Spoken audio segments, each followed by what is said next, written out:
Welcome to our second video in week 4 of our Kingdom Citizenship series. This week we're looking at political party fouls.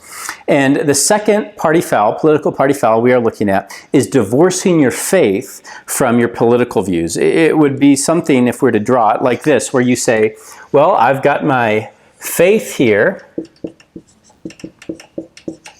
and I've got my politics here, and I think it's wise to build up a wall between the two. Leave your faith at home, keep that in private, and politics is what's for the public sphere. This can take several different forms. A common one for Christians is just saying, like, yeah, my religious views are my own, and I don't think it's okay to then enforce those beliefs on others. How can I make people become Christians? Or it could be completely retreating from the political system, just saying, you know what? I'm tired of politics. The world is messed up. I'm going to go live in a commune. It's all too dirty. I want to be more spiritual and live with people that are similarly minded. This view is also held actually by a number of atheists who say they don't just want a separation of church from state, but they want a divorce of all religion from politics. At any time religion gets into the realm of politics, it's harmful. The problem with this idea is this is actually impossible to do. Every single person bases his or her views of what is right and wrong upon some type of authority. It is impossible to have values or politics that are divorced from some type of faith or religious commitment. Or as David Foster Wallace puts it, in the day-to-day trenches of adult life, there is actually no such thing as atheism. There is no such thing as not worshiping. Everybody worships. The only vote we get is what to worship. Let's unpack that. Jonathan Leeman gets at it this way by asking, name one law for me that doesn't impose someone's morality. He's getting at this idea that politics is full of moral judgments. In fact, that's what it is. Now, few people acknowledge that, though. For instance, in a now famous statement by Senator Dianne Feinstein, she said of the Supreme Court nominee, Amy Coney Barrett, this was, I think, 2 years ago or so, when she was being considered to be a judge. And she said this, I think whatever religion is, it has its own dogma. And I think in your case, Professor, when you read your speeches, the conclusion one draws is that the dogma lives loudly within you. And that's of concern when you come to big issues that large numbers of people have fought for years in this country. The problem with that question, though, could be stated as a question back to the senator. Senator, please, tell me one vote that you made that was not in line with your own dogma. You see, every single one of us, we have our own dogmas that control what we decide is right and wrong. All political campaigns are expressions of what someone thinks ought to be. And behind what you think ought to be is a God. Now, when we use that term God, we use it in the widest sense of what you worship, what rules your life. What type of society do you envision as good? For Christians, we have this vision of the kingdom of heaven, a kingdom of justice and peace, and that will one day overtake all of the land. And we then live in accordance with that. Everybody, whether you're an atheist or any other religion, you have some idea of what ought to be, and you are living in accordance with that. But the problem with this idea that you can somehow divorce your faith from your politics is that when it comes to Christians into the political sphere, and they make their arguments, we make our arguments based on the Bible and what we see there, or another religion makes their arguments based on their religious principles and their religious books, a common reaction by people is, well, keep your religion out of politics. But when someone comes into the political sphere, pushing for certain laws that are not explicitly based on religion, but are based on principles of equality or justice or rights, this type of argument is generally accepted.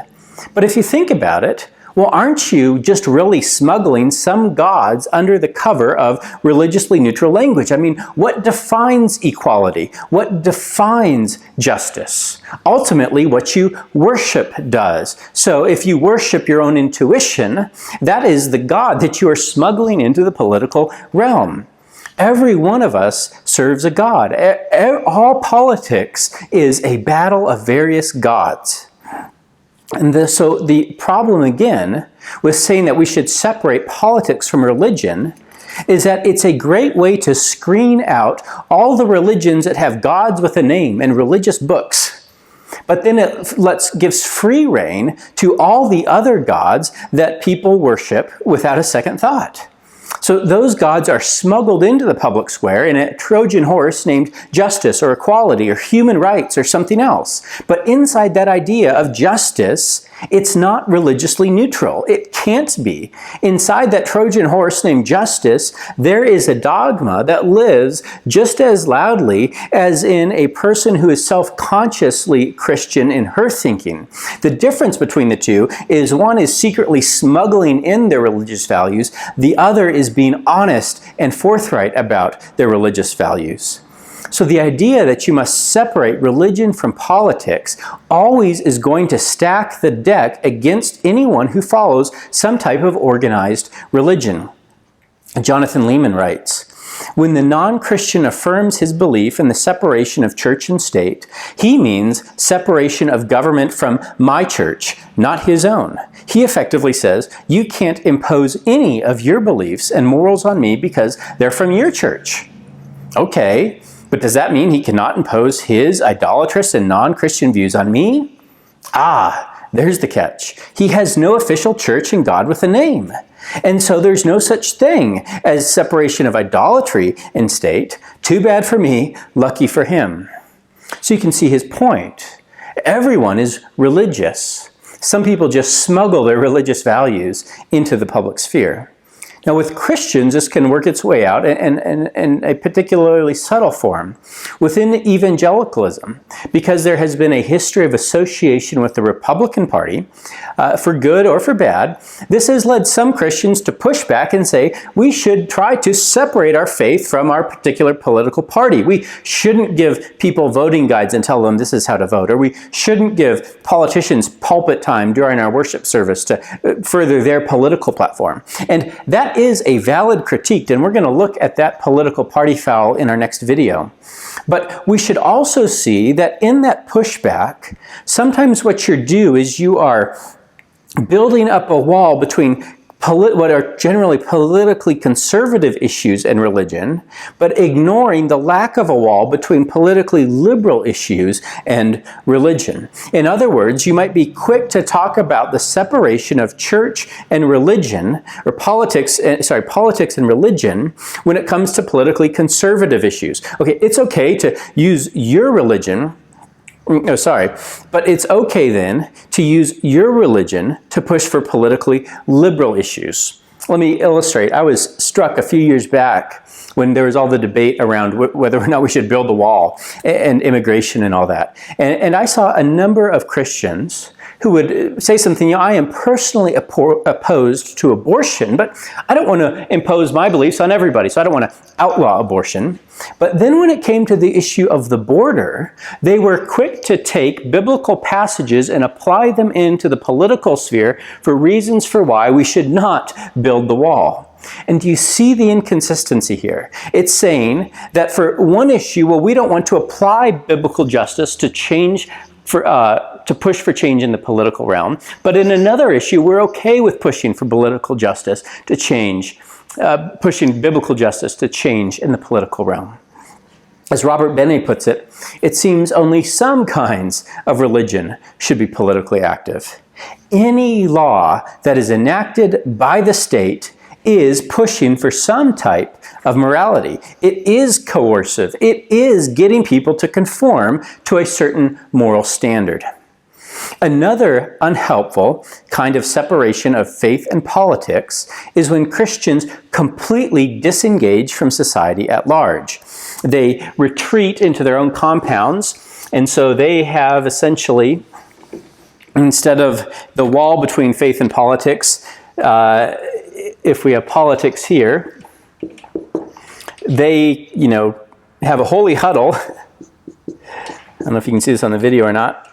At the bottom of the whiteboard, down here as far around, and then they build a bunch of trees and rocks and everything so that they don't have to even get close to dealing with that. Now, I admit, sometimes that is tempting to me. It's always been a dream of mine to go and live in a cabin by myself, but Probably wouldn't be good for me, and definitely doesn't honor God. But people are pushing for that complete disengagement because they recognize it is so tempting to get involved in the political realm, but usually when Christians do, it ends up harming Christianity.